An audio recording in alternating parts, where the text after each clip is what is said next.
आज का हमारा विषय है प्राक्कल्पना।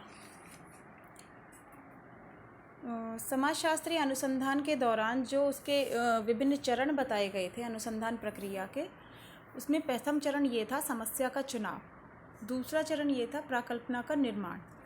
अब प्राक्कल्पना वही दूसरे चरण की शुरुआत है। प्राक्कल्पना क्या होती है? जैसा कि इसके नाम से स्पष्ट है, प्राक्कल्पना यानी एक कल्पना करना किसी चीज़ के बारे में। तो प्राक्कल्पना का अंग्रेजी में इसका नाम है हाइपोथेसिस।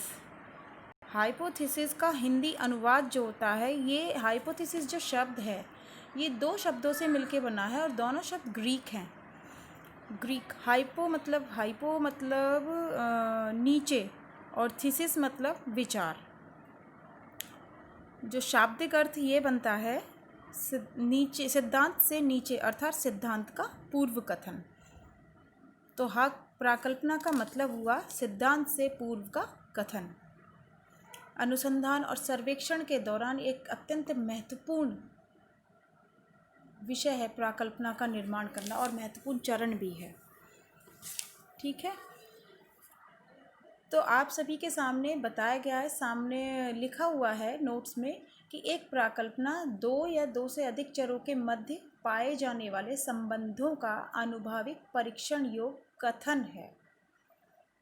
यानी कि सिद्धांत अभी हमारा बना नहीं है। किसी भी सिद्धांत या किसी भी समस्या का अध्ययन हम करते हैं या एक शोधकर्ता अध्ययन करता है, तो उसे एक निश्चित अगर वो प्राक्कल्पना बना के उसका अध्ययन करता है तो वो उसका एक लक्ष्य बन जाता है अध्ययन का, और उसी लक्ष्य के हिसाब से या उसी लक्ष्य के आधार पर एक प्राक्कल्पना मार्गदर्शन का काम करती है। वो उसका पूरा सिद्धांत, शोधकर्ता का पूरा सिद्धांत, पूरा अध्ययन, पूरा शोध जो है उसी प्राक्कल्पना के इर्द गिर्द घूमता है और उसी से संबंधित तथ्यों को एकत्र करता है और आगे जाके अपने अनुसंधान के विभिन्न चरणों को पार करते हुए सिद्धांत निर्माण की ओर आगे बढ़ता है। अब प्राक्कल्पना को साधारण शब्दों में क्या कहेंगे? भाई, प्राक्कल्पना अनुसंधान और सिद्धांत के बीच एक आवश्यक कड़ी है। रिसर्च और सिद्धांत, रिसर्च खत्म कहाँ होता है? जहाँ सिद्धांत का निर्माण होता है। तो उन दोनों के बीच की आवश्यक कड़ी है, एक मध्यस्थ, एक वाक्य है मध्यस्थ, जो ज्ञान की वृद्धि की खोज में सहायक होता है। जैसे यहाँ पर एक उदाहरण दिया गया है, कोई शोध करता है, भारत में बढ़ती बेरोजगारी उसके अध्ययन का विषय है, तो इस संबंध में उसे प्राक्कल्पना बनाएगा कि दोषपूर्ण शिक्षा प्रणाली बढ़ती बेरोजगारी का कारण है। यानी कारण तो बहुत है बेरोजगारी के, जैसे भारत में बढ़ती बेरोजगारी के अशिक्षा भी हो सकता है, काम न करना, बड़ा परिवार, जनसंख्या के हिसाब से काम, कृषि संबंधी परेशानियां, कृषि में लगे रहना, छिपी बेरोजगारी, बहुत से कारण हैं बेरोजगारी के। लेकिन उनमें से एक कारण को उसने शोधकर्ता ने अपनी प्राक्कल्पना में प्रयुक्त किया है। क्या? दोषपूर्ण शिक्षा प्रणाली को दोषपूर्ण बताया है। यानी हमारे देश की जो शिक्षा प्रणाली है, अध्ययनकर्ता को ये लगता है कि वो बढ़ती बेरोजगारी का कारण है। शिक्षा ग्रहण करने के बाद भी एक व्यक्ति को अगर काम ना मिले तो उसकी वो शिक्षा वहीं निरर्थक हो जाती है। तो ये एक प्राक्कल्पना बनी हुई है। और लेकिन ये प्राक्कल्पना अब आगे जाके इसी से संबंधित सूचनाओं का संकलन करेगा, फिर इस प्राक्कल्पना को सही या गलत सिद्ध करेगा और आगे जाके इस समस्या का यह सिद्धांत बनाएगा कि ये सही है या गलत है, कि शिक्षण प्रणाली ही बेरोजगारी का कारण है या ये प्राक्कल्पना हमारी गलत है। यहाँ पर ये लिखा हुआ भी है कि ये प्राक्कल्पना अंत में सही भी हो सकती है और गलत भी हो सकती है। अब आपको इस संबंध में कुछ विद्वान हैं, उन्होंने बहुत सी परिभाषाएं दी हैं। पहले भी मैंने बताया है कि परिभाषाओं के साथ साथ जिसकी भी राइटर की परिभाषा है उसको उसी रूप में याद करना है और उसकी बुक का नाम भी आपको याद करना है। इम्पॉर्टेंट है बहुत ज़्यादा। बुक्स के नाम क्यों ना, अगर आपको नंबर अच्छे लाने हैं और इस पेपर के अंदर आप सही से अगर पढ़ के करके आओगे तो आपको मार्क्स भी बहुत अच्छे मिलेंगे।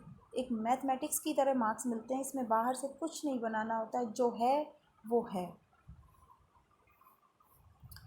तो इस संबंध में गुडेवा हट की परिभाषा है, उनकी बुक का नाम है मेथड्स इन सोशल रिसर्च, और यहाँ पर लुनबर्ग की एक बुक है, लुनबर्ग की परिभाषा पहले थी।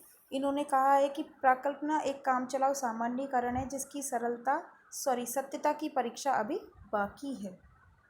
ध्यान देना, इस यहाँ पर दो शब्द ध्यान देने लायक हैं, कामचलाऊ सामान्यीकरण और सत्यता की परीक्षा, कि सत्य भी हो सकती है, गलत भी हो सकती है। इनकी बुक का नाम है फंडामेंटल ऑफ सोशोलॉजी।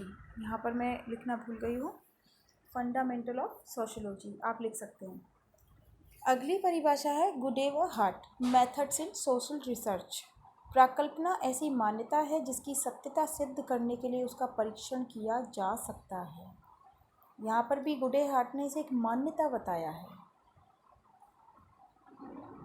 जिसकी सत्यता सिद्ध करने के लिए उसका परीक्षण किया जा सकता है, यानी स्वयं सिद्धांत के विभिन्न चरणों में इस प्राकल्पना का परीक्षण किया जाता है। यानी अध्ययनकर्ता के लिए ये प्राकल्पना ही उसकी समस्या बन जाती है, उसी को सत्य असत्य सिद्ध करने के लिए परीक्षण आगे बढ़ाता है।